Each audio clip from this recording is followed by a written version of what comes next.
কেমন আছেন সবাই? আর একটি নতুন ব্লগে আজকে আপনাদেরকে স্বাগতম জানাই। আজকে আমরা রাধিকার শুভ অন্নপ্রাশন অনুষ্ঠানটি দেখব। দিনটি ছিল ৯ ফাল্গুন ১৪২৭ বঙ্গাব্দ। এইটা আমাদের ঘরের মন্দির। খুব সুন্দর করে প্রতিদিন দুবেলা করে পুজো দেয় আমার বাবা মা, এবং দিনের শুরুটাই হচ্ছে আমাদের এই ভগবানের পূজা অর্চনা দিয়ে শুরু করে ঘর সাজানো এবং চারপাশে একটা উৎসব মুখর পরিবেশ দিয়ে সাজানো ছিল আজকে রাধিকার অন্নপ্রাশনের দিন।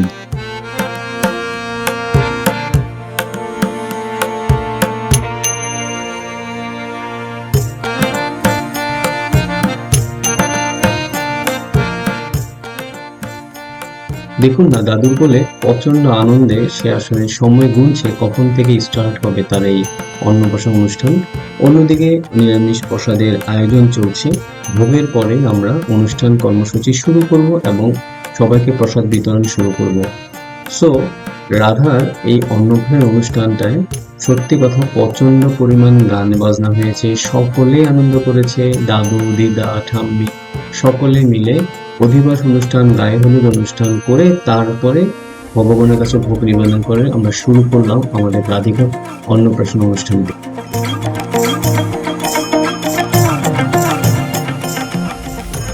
আমাদের বাড়ির মন্দির, এই ঘরোয়া মন্দিরে দুপুরবেলার ভোগ অনুষ্ঠানের পরপরই শুরু হবে রাধিকার অন্নপ্রাশন অনুষ্ঠানটি।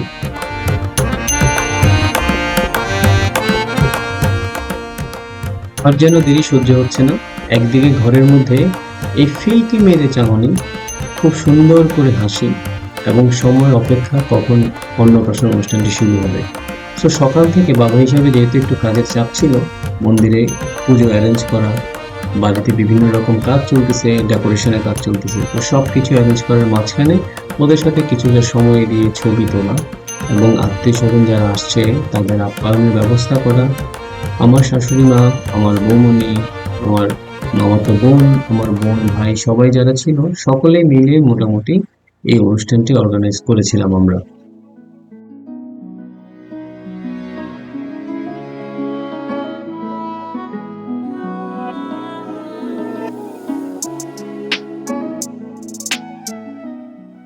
আত্মীয় স্বজন সকালে আসতে যদিও একটু সময় নিয়েছিল, বাট তারপর অনুষ্ঠানটি শুরু করতে করতে আমাদের প্রায় দুপুর গড়িয়ে বিকালের সময়টাই হয়েছিল। 3:30টার দিকে মেনলি আমরা আসলে এই অনুষ্ঠানটি শুরু করতে পেরেছি। এ আমার দাদু, ছোটবেলায় থেকে যার কোলে পিঠে করে মানুষ হই। তো সকলে মিলে মোটামুটি সবাই চলে আসছে, আমরা একটু পরেই শুরু করবো আমাদের অনুষ্ঠান।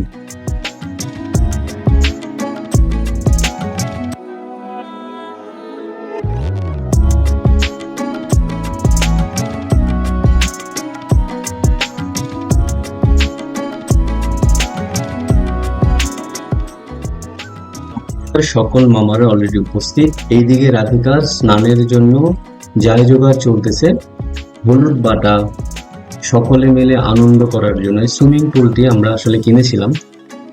তো এই সুইমিং পুলে আসলে মেনলি রাধাকে স্নান করানো হবে।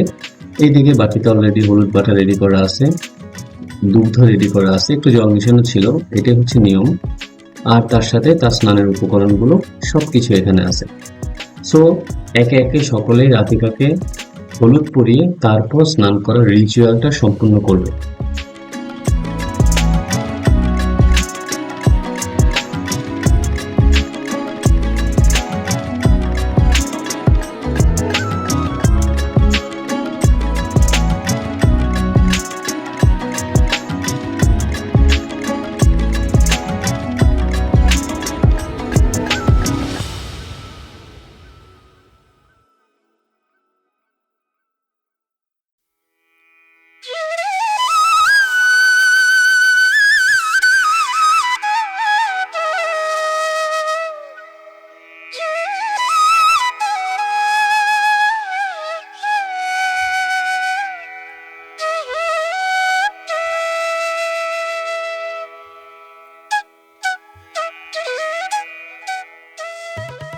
পঞ্চম মাসে একটি বাচ্চা আর কতটুকুই বা বুঝে বলুন, চারপাশের মানুষ দেখে তার যেমন একটু আনন্দ হয় ঠিক তেমনি ভয়ও লাগে। সো মোটামুটি তাকে আমরা রেডি করাচ্ছি স্নানের জন্য। আমার শাশুড়ি আর মা মিলে শুরু করলো তাকে হলুদ পরানো। একে একে আত্মীয় স্বজন, তার মামারা সকলেই তাকে হলুদ পরিয়ে তারপর তাকে স্নানের জন্য প্রিপেয়ার করবে।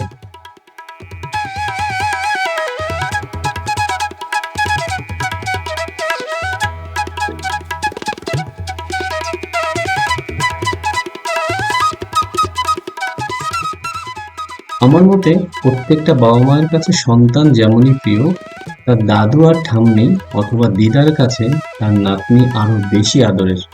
ঠিক তেমনটাই আমরা দেখি প্রতিনিয়ত দিন যাপনের ক্ষেত্রে। আমার বাবা বলেন, আমার শ্বশুর বলেন, বা আমার শাশুড়ি বা আমার মা, চারজনের চোখের মনি হচ্ছে আমাদের এই রাধা।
আজ দিন গড়িয়ে রাধা যতই বড় হচ্ছে, ততই দিনগুলোকে খুব বেশি মিস করছি।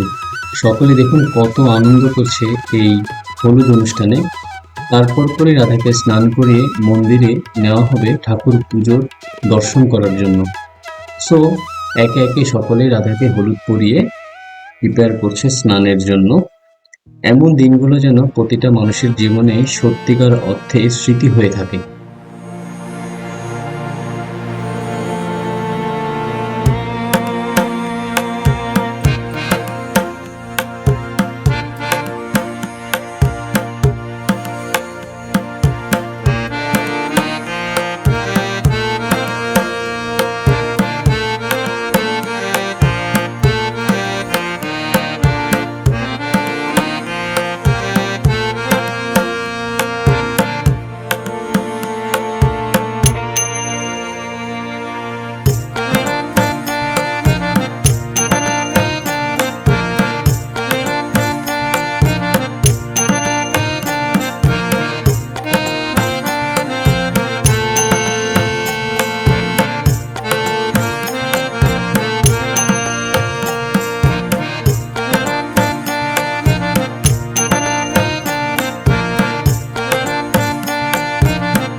দেখে বিয়ের বাড়ি মনে হলেও আসলে দেখুন বিয়ের বাড়ি ছিল না, এটা ছিল রাধিকার অন্নপ্রাশনের ডেকোরেশনের সেই স্টেজটি, যেখানে রাধিকাকে হলুদ বর্ণ করে স্নান করানো হয়েছিল।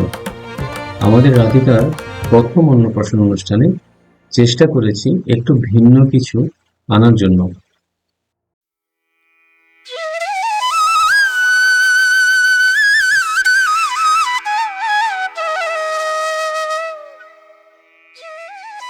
স্নান শেষে পুরোপুরি তৈরি করে মন্দিরের ঠাকুরকে প্রণাম করে তারপর আমরা রওনা হয়ে যাব আমাদের রায়পুরের কেন্দ্রীয় মন্দির জগন্নাথ মন্দিরের উদ্দেশ্যে। সেখানে জগন্নাথ দেবকে দর্শন করে ভোগ সম্পন্ন করে সেই ভোগের বাটা নিয়ে আমরা বাড়িতে এনে সেটা দিয়ে রাধার মুখে প্রসাদের ব্যবস্থা করেছিলাম।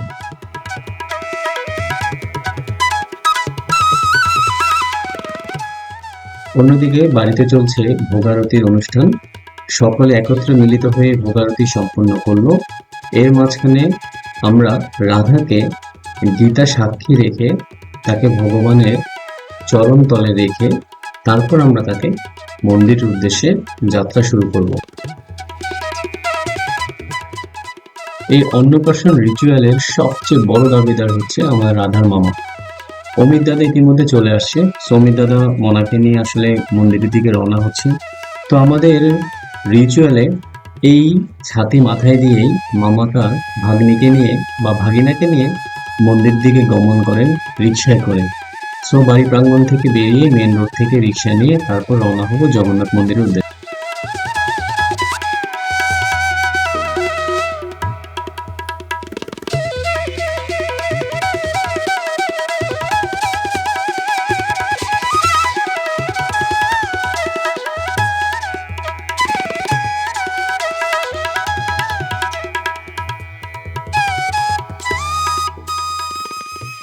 দুপুরের সময় জগন্নাথ দেবের ভোগ অলরেডি কমপ্লিট। এমন সময় রাধাকে নিয়ে মন্দিরে প্রবেশ করানোর পরে ঠাকুরকর্তা রাধাকে জগন্নাথ দেবের চরণামৃত প্রবেশ করিয়ে ফুল কানে গুছে দিয়ে অমিতাকেও ফুল দিয়ে তারপরে আমাদের রিচুয়ালে যতটুকু কাজ সম্পন্ন করা দরকার সেটা সম্পন্ন করে আমরা আবার বাড়ির দিকে রওনা হব পরবর্তী অনুষ্ঠানে সম্পন্ন করার জন্য।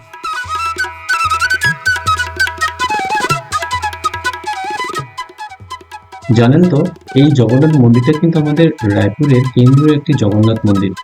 অনেক ছোটবেলা থেকে আমার বাপ দাদারও দেখে এসছে এই মন্দিরে জগন্নাথ দেবের পুজো হচ্ছে। খুব সুন্দর জগন্নাথের বিগ্রহ।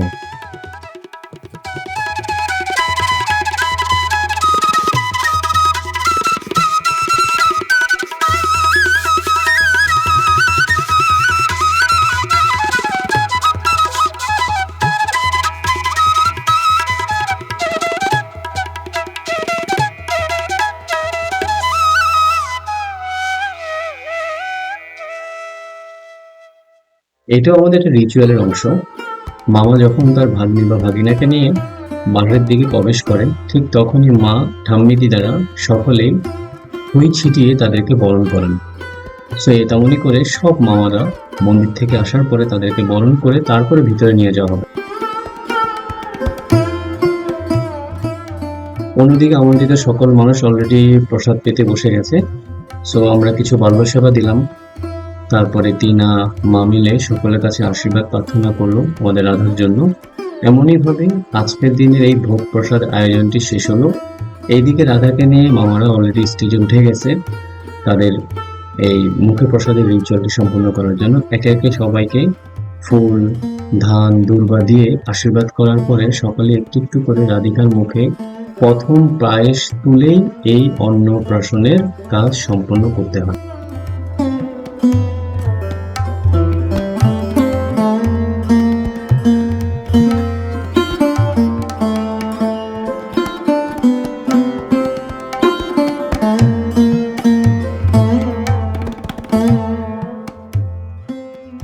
বাবা মায়ের একমাত্র নির্ভয়ের আশ্রয় সন্তান, সে কালো হোক সে ফর্সা হোক বা সে ঠিকমতো হাঁটতে পারে বা প্রতিবন্ধী হোক, শুধু একমাত্র বাবা মাই জানেন তারা কতটুকু কষ্ট স্বীকার করে তাকে এই পৃথিবীর আলো দেখিয়েছেন। তেমনি ভাবে সম্পন্ন হলো আজকে রাধার এই মুখপ্রসাদ অনুষ্ঠানটি। আপনারা সকলে আশীর্বাদ করবেন যেন সুস্থ স্বাভাবিক এবং সুন্দর মনের মানুষ হয়ে সে যেন বড় হতে পারে।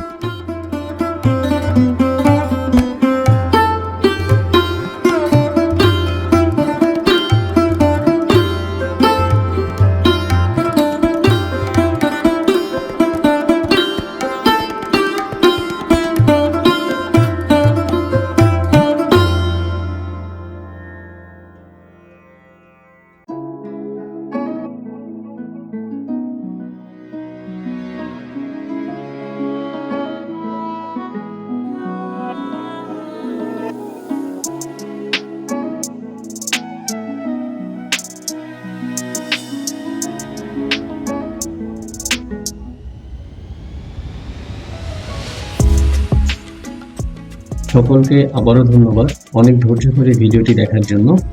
আশীর্বাদ করবেন যেন ভবিষ্যতে আরো ভালো ভালো কিছু কন্টেন্ট আপনাদেরকে উপহার দিতে পারি। সো আজকের মতো বিদায় নিচ্ছি এখান থেকে। সকলে রাধিকার জন্য আশীর্বাদ করবেন। আর এখনো যারা মিস্টার অ্যান্ড মিসেস ব্লগ ফ্যামিলির মেম্বার হন নাই, দ্রুত সাবস্ক্রাইব করে পাশে থাকবেন। আর অবশ্যই প্রতিটি ভিডিও দেখে আপনাদের মতামতটি আমাদেরকে কমেন্ট বক্সে জানাতে পারেন।